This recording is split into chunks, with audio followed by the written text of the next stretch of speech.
నమస్తే.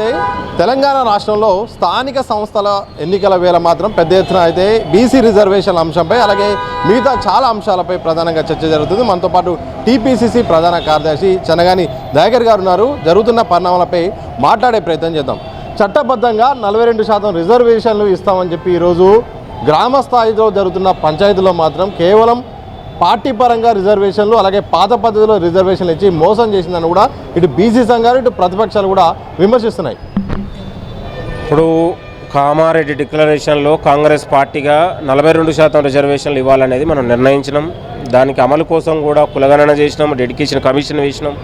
ఒక దాదాపు 3 నెలలు ఇవాళ డెడికేషన్ కులగణన చేసి ఒక చట్టబద్ధంగా అసెంబ్లీలో తీర్మానం చేసి ప్రతిపక్షాల మద్దతును తీసుకొని ఇవాళ కేంద్ర ప్రభుత్వానికి పంపితే కేంద్ర ప్రభుత్వం ఆడినటువంటి డ్రామాలో ఇవాళ బీసీల గొంతు కోసి 42% రిజర్వేషన్లు రాకుండా అడ్డుకున్నది ఇవాళ బీజేపీ కేంద్ర ప్రభుత్వాన్ని మేము భావిస్తూ ఉన్నాం.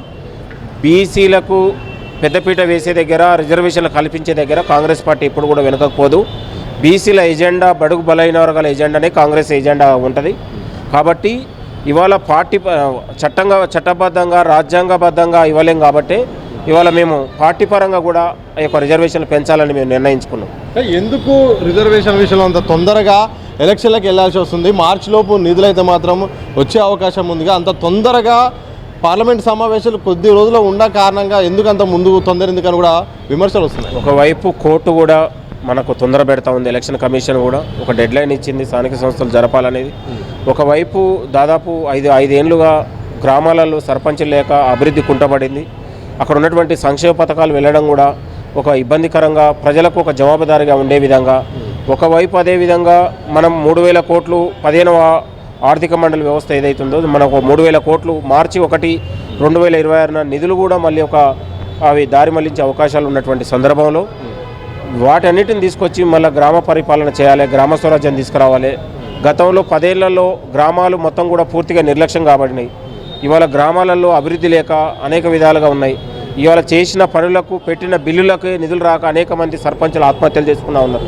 కాబట్టి గ్రామ వ్యవస్థను అభివృద్ధి చేయాలి, ప్రజాపాలన ప్రభుత్వ పథకాలను ప్రజలకు తీసుకెళ్లే విధంగా ప్రజాపాలనలో గ్రామ పంచాయతీ ఎన్నికలు జరపాలనే ఆలోచన ఉంది, ఆవశ్యకత కూడా ఉంది.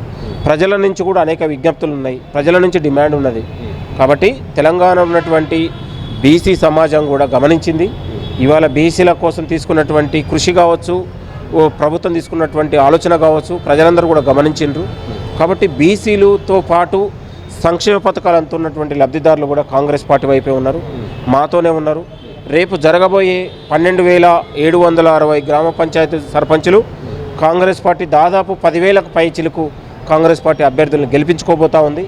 తెలంగాణలో కాంగ్రెస్కి ఎదురే లేదు. ఎందుకు ఎదురులేదు?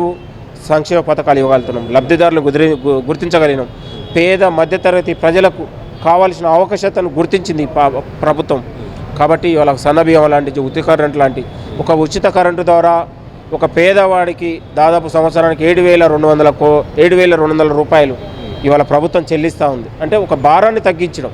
ఇవాళ 5 ఏళ్లకు ఒక కుటుంబానికి ఒక చిన్న కుటుంబానికి దాదాపు 5 ఏళ్ళ 35,000 రూపాయలు ప్రత్యక్షంగా పరోక్షంగా వారికి ఒక భారాన్ని తగ్గగలరు. ఇట్లా చేసుకుంటూ పోతే 100 రకాలుగా ఉన్నాయి. ఇవాళ సన్నబియ్యం లాంటి పథకాలు, గతంలో రేషన్ కార్డు బియ్యం అంటేనే ఇవాళ ఎక్కిరించేలాగా పేదరికాన్ని ఎక్కిరించే రీతిలో ఉన్నటువంటి సమాజంలో ఇవాళ సన్నబియ్యం కోసం ధనికులు కూడా క్యూలలో నిలబడి మాకు సన్నబియ్యం రావాలని పేదవాళ్ళతో నిలబడి సన్నబియ్యం తీసుకుంటున్న పరిస్థితి. అంటే పేదవాడికి ఇవాళ సన్నబియ్యం ద్వారా ప్రతి మనిషికి 6 కేజీల ద్వారా దాదాపు ఇవాళ కుటుంబంలో మనం పెద్దపీట వేయగలిగినాం. ఇట్లా ఉన్నటువంటి అనేక సంక్షేమ పథకాలు. ఇదే సందర్భంలో 23% రిజర్వేషన్లను ఇస్తా అనుకుంటే కేవలం కొన్ని జిల్లాల్లో 10%, మరికొన్ని జిల్లాల్లో 17% మాత్రమే రిజర్వేషన్ అయితే మాత్రం బీసీలకు కేటాయిస్తూ ఇట్లా ప్రభుత్వం నిర్ణయం తీసుకుంది, ఈసీ కూడా ప్రకటించింది. ఇది నిజంగా ఇది ముమ్మాటికి దారుణం చేస్తుందని ఇటు బీసీ సంఘాలు ఇటు ప్రతిపక్షాలు కూడా విమర్శిస్తున్నాయి. అలాగే బీసీలారా ఓటు వేయకండి కాంగ్రెస్ అంటూ కూడా బీసీ సంఘాలు పిలుపునిస్తాయి. ఏం చెప్తారు? ఇప్పుడు బీసీలకు కొన్ని రిజర్వేషన్లు కావచ్చు, ట్రైబ్ ఏరియాలో కావచ్చు, అక్కడ కొంచెం బీసీలకు రిజర్వేషన్ శాతం తక్కువైంది. ఓవరాల్గా చూస్తే 3 విడతల తర్వాత మనకు మొత్తం కూడా ప్రకటిస్తే 23% పైగా కూడా మన స్థానిక సంస్థలు రిజర్వేషన్ ఇస్తూ ఉన్నాం. అది ముమ్మాటికి కేటీఆర్ కావచ్చు ఇంకా మాట్లాడే వాళ్ళు అది శుద్ధ అబద్ధం. మేము దాన్ని తిప్పి కొడతా ఉన్నాం. ఎగ్జాంపుల్ చూస్తే 2019లో మొత్తం సర్పంచులు వార్డు సభ్యులతో 50% నుండి ఎస్సీ ఎస్టీలకు రిజర్వేషన్లు మినహాయించిన తర్వాత ఇవాళ మనము బీసీ రిజర్వేషన్ చేసిన 2005లో బీసీలకు రిజర్వేషన్లు మొత్తం ఓవరాల్గా సర్పంచ్ వార్డు మెంబర్తో సహా 50% నుండి ఎస్సీ ఎస్టీలకు రిజర్వేషన్లు మినహాయించిన తర్వాత వచ్చిన సంఖ్య తర్వాత జనాభా నిష్పత్తిలో ఈ రెండింటిలో ఏది తక్కువైతే దాన్ని పరిగణిస్తాము. ఓవరాల్గా ట్రైబల్ ఏరియాలో ఆదివాసీ ఏరియాలో వచ్చే రిజర్వేషన్లను బట్టి కేటీఆర్ మాట్లాడేది అది శుద్ధాబద్ధం. ఇప్పుడు ఒక్కొక్క జిల్లాలో ఒక్కొక్క జిల్లా, ఇది మనం ఇచ్చింది కాదు, తెలంగాణ ఉన్నటువంటి ఎన్నికల కమిషన్ నుంచి తీసుకున్నటువంటి ఆలోచన. ఇవాళ జోగులాంబలో గతంలో 2019లో 25% ఇస్తే ఇవాళ 27% పెరిగింది. గతంలో కరీంనగర్లో 23% 2019లో ఇస్తే ఇలా 26% పెరిగింది. నిజామాబాద్లో 21% వస్తే ఇలా 26% పెరిగింది. సూర్యాపేటలో 2019లో స్థానిక సంస్థల్లో 14% ఇస్తే ఇలా 15.56 పెరిగింది. వనపర్తి 24% గత 2019లో పెడితే ఇలా 27% పెరిగింది. ఇట్లా ఒక్కొక్క జిల్లాలో ఒక్కొక్క రేషియో విధంగా గతంలో దాదాపు 234 గ్రామ పంచాయతీలు మున్సిపాలిటీ విలీనమైనాయి. 32 గ్రామ పంచాయతీలకు ఇవాళ కోట్లలో ఇవాళ మనము కోర్టు నిబంధనలు కోర్టు కేసులో ఉండడం ములుగు ఇంకా ఉన్నటువంటి ఆదిలాబాదు ఇంకా ఒక 2-3 జిల్లాలలో కోర్టు కేసులో 32 పంచాయతీలు ఆగిపోయినాయి.